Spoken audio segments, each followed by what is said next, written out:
Reports coming in from Katsina have kept many people awake and worried.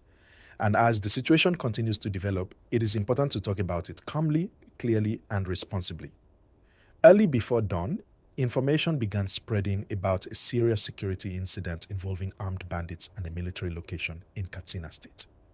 According to these reports, heavily armed attackers moved under the cover of darkness and launched an assault that shocked residents and raised serious concerns across the country. As you are listening right now, please take a moment to like this video and subscribe to the channel so you don't miss any important updates. Your support really helps us keep bringing these stories to you. What makes this report disturbing is not just the claim of an attack, but the timing and the scale being discussed. An operation said to have happened before sunrise suggests careful planning. In many past incidents, bandits often choose early morning hours because people are tired, visibility is low, and response can be slower.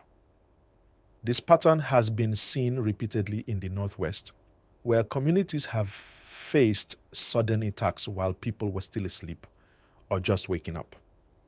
Don't forget to like this video and subscribe, because understanding these patterns helps everyone stay informed. Katsina State has been under pressure for a long time. People living in rural areas already know what it means to sleep with one eye open. Farmers, traders, and families have learned to live with fear, even though they are not supposed to.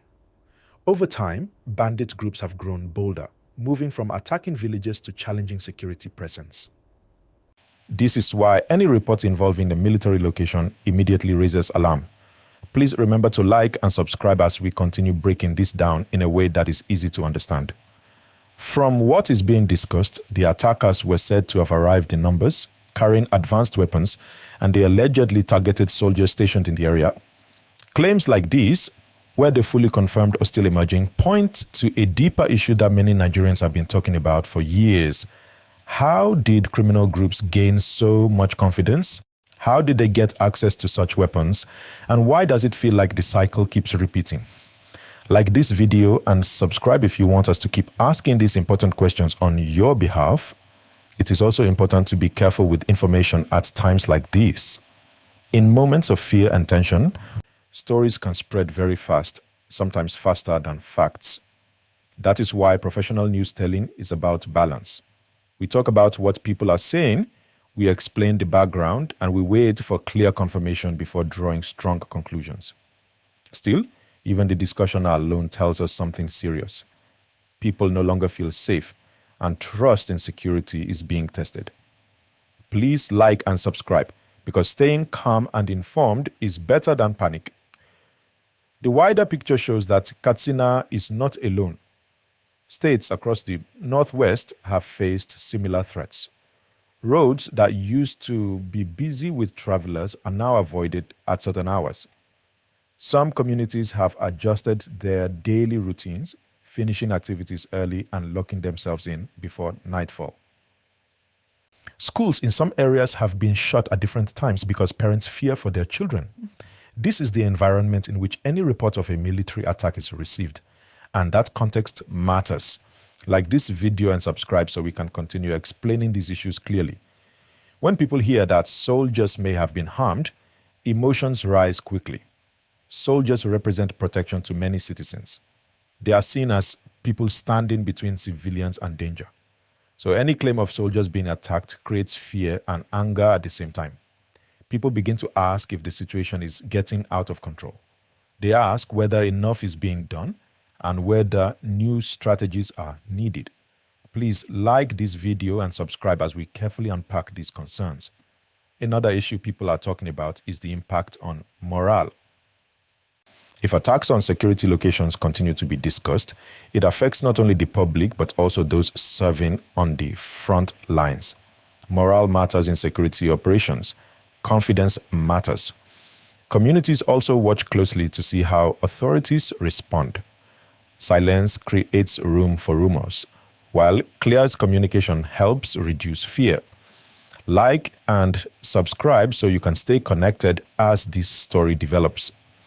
Beyond the military angle, ordinary people are once again caught in the middle. Whenever violence escalates, it is civilians who suffer quietly. Markets slow down, transport becomes risky, and local economies struggle. Families worry about food, school, and basic safety. Even if an incident happens far away, fear travels fast. This is why discussions like this are important, and that's why I ask you again to like this video and subscribe. There is also the question of accountability. Many Nigerians are asking whether past efforts to address insecurity have worked as planned.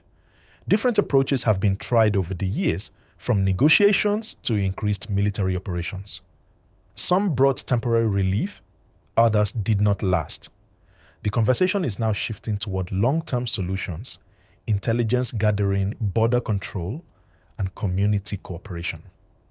Like and subscribe if you believe these conversations should continue openly. As we talk about this situation, it is important to avoid words that inflame tension or spread hate. This is about security, governance, and protecting lives. Everyone wants to go to bed at night feeling safe and wake up without fear. That desire cuts across religion, ethnicity, and region. Please remember to like this video and subscribe, because unity and clear information matter more than ever. Right now, many people are waiting for official statements to clarify what truly happened, how many were affected, and what steps are being taken. Until then, responsible storytelling means focusing on verified patterns, known challenges, and the human impact. It means not rushing to conclusions, but also not ignoring the seriousness of the claims being discussed. Like and subscribe so you don't miss the next update. This situation also reminds us of the role of citizens. Staying informed, avoiding spreading unverified stories, and supporting lawful efforts to improve security all matter. Fear should not turn into misinformation. Concern should not turn into panic. Please like this video and subscribe as we continue to provide calm and clear updates. It is important to slow things down and look at what incidents like this mean beyond the immediate shock. Whenever reports of attacks around military locations surface, the first reaction is fear, but the second reaction is reflection. People begin to look at the direction the country is heading and whether the current security structure is strong enough to handle evolving threats. Please take a moment again to like this video and subscribe to the channel, because these discussions matter and your support helps keep them going. One major concern many people are quietly discussing is how bandit groups have changed over time. Years ago, these groups were mostly associated with isolated village attacks and highway robberies. Today, the discussion has shifted to something more serious. These groups appear more organized, more confident, and more willing to confront security forces directly. That change did not happen overnight. It is the result of years of unchecked movement, access to weapons, and weak enforcement in hard-to-reach areas. Like this video and subscribe so we can keep breaking these developments down in a simple and clear way. Another issue that often comes up is terrain. Northern Nigeria has vast forests and rural spaces that are difficult to monitor. These areas can serve as hideouts, training grounds, and escape routes. When security forces operate in such environments, it becomes a complex challenge. Bandits often know the terrain better, which gives them an advantage in planning and movement. This is why people are worried whenever reports suggest that attackers were able to approach a sensitive location under the cover of darkness. Please remember to like and subscribe as we continue explaining why geography plays a big role in security. There is also the issue of intelligence. Many Nigerians are asking whether enough early warnings are being picked up before attacks happen. Intelligence is not just about equipment. It is about information from communities, cooperation, and trust. When people feel protected, they are more willing to share information. When they feel abandoned or ignored, silence becomes common. This is why rebuilding trust between communities and security agencies is very important. Like this video and subscribe if you agree that trust is a key part of security. Let's also talk about communication. In times of crisis, clear communication from authorities helps reduce panic. When information is delayed, rumors take over. Social media fills the gap. And not all information shared there is accurate. That is why professional, calm updates are essential.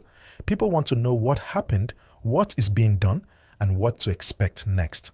Please like and subscribe so you can keep getting clear and responsible updates. The emotional impact of insecurity cannot be ignored. Families with loved ones serving in the military often go through silent fear whenever news like this breaks. They wait for calls, messages, or official confirmations. Communities near conflict zones also live with constant anxiety. Children grow up hearing stories of violence, which affects how they see the future. This human side of the story is just as important as the headlines. Like this video and subscribe because these voices deserve to be heard.